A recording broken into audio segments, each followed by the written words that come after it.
दुनिया भर में कई ऐसी जगह है जो अपने आप में ही अनेकों रहस्य समेटे हुए है। ऐसी ही एक जगह इटली में भी मौजूद है। यहाँ की पोविग्लिया आइलैंड को मौत का आइलैंड भी कहते हैं। सरकार इस आइलैंड पर जाने के लिए बैन लगा चुकी है।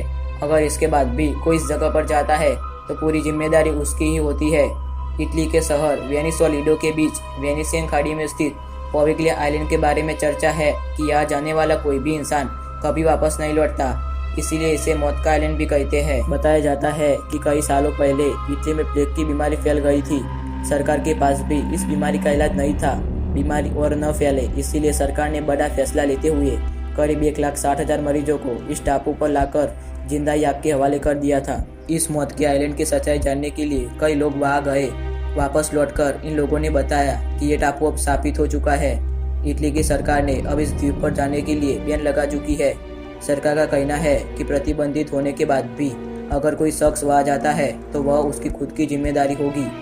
इस घटना के बाद काला बुखार नाम की एक बीमारी फैली और उस बीमारी का भी इलाज न होने की वजह से जो मौतें हुई उन लाशों को भी इस टापू पर लाकर दफन कर दिया गया।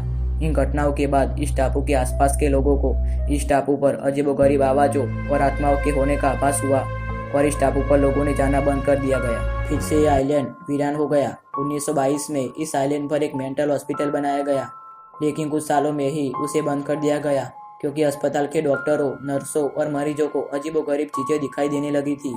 इसीलिए सरकार को अस्पताल बंद करना पड़ा।